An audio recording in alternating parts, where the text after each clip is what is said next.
welcome to Truth and Company Boxing Podcast for another segment of 20 random questions. And today's guest is professional boxer Shaileik Kutthroat Paisley. How you How doing? you doing, Kutthroat? I'm good, man. Thanks for having me, man. I appreciate you. Well, I appreciate you taking time to get up so early in the morning, man, and come on the podcast. I know you got things going on. So let's talk about you got a belt in the background there. What's going on with that? Yes, this is my USBF Intercontinental Bantamweight belt that I won from a guy from Vietnam back in March. Nobody gave me a chance in that fight. I knew I was gonna win. I over knew I was gonna win. He was actually somebody that was on my radar since I seen him because when I seen him and he was in my weight class, I knew I had to fight somebody that would get the people to believe that a kid with no amateurs can come in here and prove that he belongs. Wait a minute. What'd you just say? With no amateur experience? With no amateur experience. So I wanted to fight somebody that was gonna get people to believe that I belong here. So when I seen him, I was like, I could beat him. I know I could beat him. And then I actually sparred him before I fought him. And then when the fight came, I jumped on it instantly. And it was people in the crowd that came and apologized to me for going against me because they said I had no chance. It was like a movie. I really couldn't believe it. Nice. Are you ready for these random 20 questions? I'm ready. All right. Well, question one. How did you get involved in the sport of boxing? How I got involved, man. One day, honestly, I woke up and just said, you know what, I'm about to go to the gym. I had an uncle and some cousins that were pro boxers before. They're all deceased now. Rest in peace to them. But it was really just a way out for me. It was just a way out for me. So I knew I needed to do something else to change my daughter's life. And I just woke up one day after I seen Tank knock out Leah Santa Cruz. And I said, whatever he has, I know I got that shit. So I went to the gym after that. I probably trained for about 2 months before I turned pro. And I just took it serious. So 2 months in the gym, turned pro, no amateur experience. No amateur experience at all. And I'm telling you, I really feel like these boys cannot fool with me at all. Nice. All right, question two. What boxers have inspired you in your career? Man, all of them, but specifically, Floyd for sure, Roy Jones, James Toney, Javante Davis, Jerron Ennis, Shakur Stevenson, Tevin Farmer. Man, it's a lot. It's a lot. All I watch is boxing. Okay, so you're basically like a student of the game? Yes, because my lack of experience, I have to soak up the game as much as possible. So literally, I don't even watch other sports. All I watch is boxing. If I'm not watching boxing, I might watch like Power or something.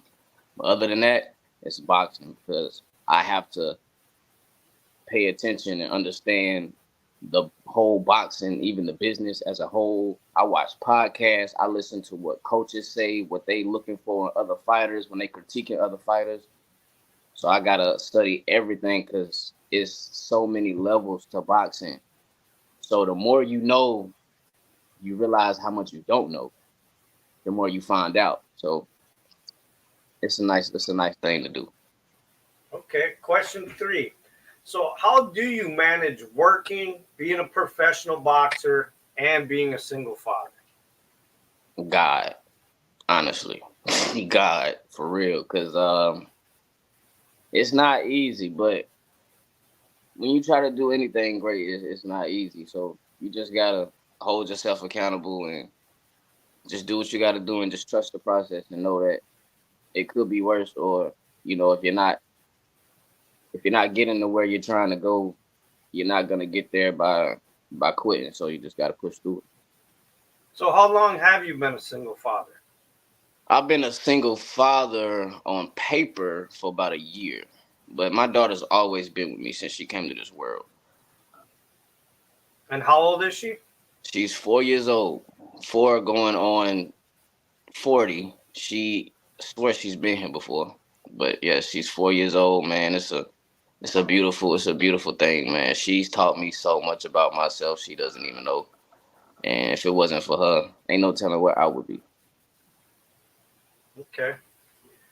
All right, question five or question four. Do you have any hobbies outside the sport of boxing? Any hobbies outside of boxing? Hmm, not really. Not really. I like to like all I like to do is box now. Like there's really nothing else I like to do. I like to box and be a dad. There's just really nothing else. Like I Okay. like to eat. I love food. Other than that, it's boxing. All right, question five. What's your favorite boxing movie?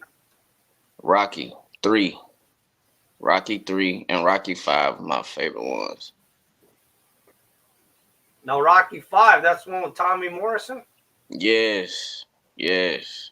Rocky 5. It just showed him going back to the gritty side. I loved it. Rocky, man. I It took me a long time to believe that Rocky wasn't real. Okay. Question six. If you could have a conversation with any animal and it could talk back to you, what animal would you want to talk to? A dog, my dog. I be wanting him to let me know when he need to go to the bathroom. It would be nice. All right. Question seven. What's something that you're very passionate about besides boxing? Being a father, being a father, man. I'm very, very, very passionate about that because our kids didn't ask to be here. My kids didn't ask to be here, so I'm very passionate about standing on business about being a father, about leading the right way, Okay. everything. All right. Question eight. Have you ever had an incident where you almost died? Man, I've had a few of those actually. A few of those. Since a kid, when I was a baby, I drunk kerosene as a baby, man. I had to get my stomach pumped out. Um, I had head injuries. 155-pound weight bench fell on my head when I was about 9 years old. Cracked my skull and everything. Made it through. They said I was supposed to have brain damage and all kind of stuff, but nothing happened. Nothing was wrong. Anything else was just, that came with life. But other than that, Okay. Question nine. Why do you box? honestly, I mean, boxing is beautiful. I love the sport of boxing. But I have a problem with punching people in the face. I don't know why.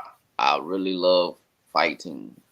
Like, I love fighting. It is the art of fighting is so beautiful with so many ways to do certain things, jabs, and when you throw your hooks and your footwork and your defense, when you just understand everything as a whole and how deep you can go to it as far as the levels of fighting, man, it's beautiful. I love it. Okay. Question 10. If you had the ability to cure one disease, what disease would you choose to cure?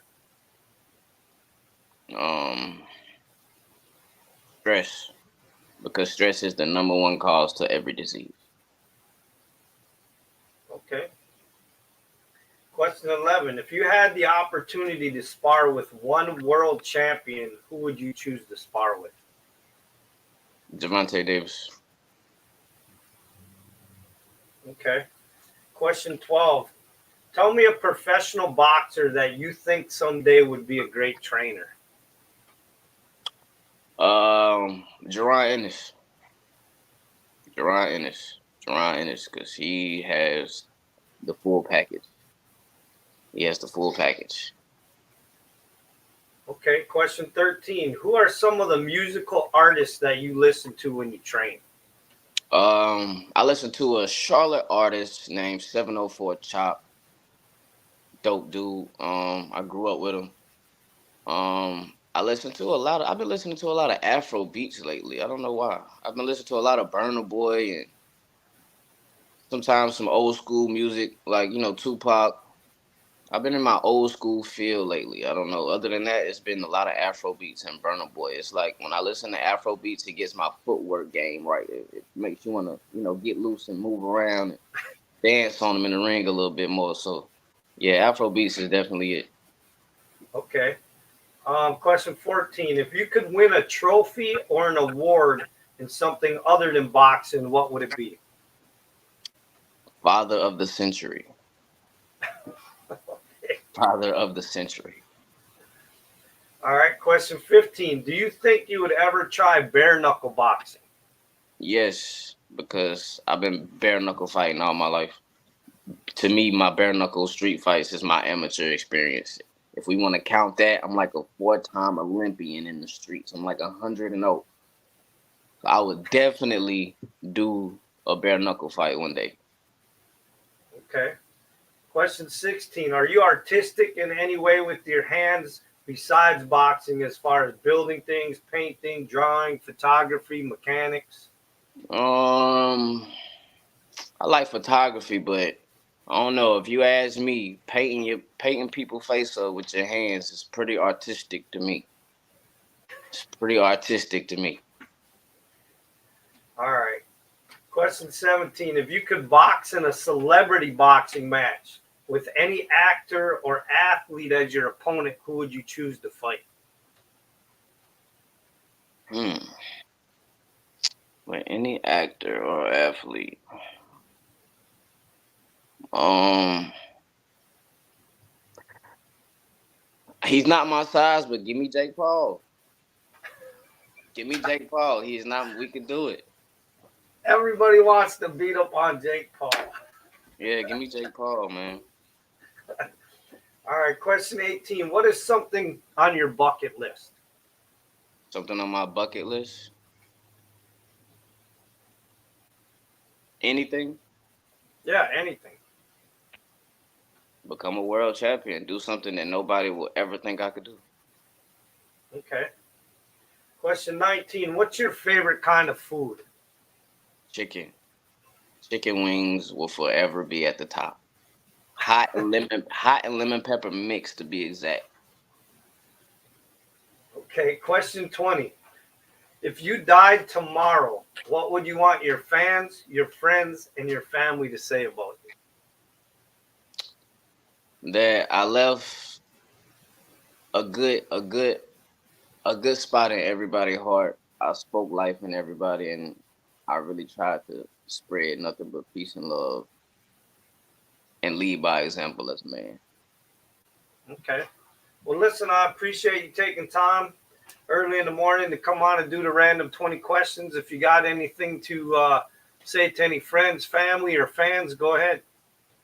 Um, I actually would just like to thank everybody I've met on my journey, man. I've been blessed with meeting so many different people that I can call family in boxing from other gyms, from St. Michael's Boxing Club to Top Tiger Boxing, the Southpaw Training Center. Everybody that I've met has just been it's been a blessing in my life. It's been a very good blessing in my life for sure. All right. And hold on. And the truth has spoken.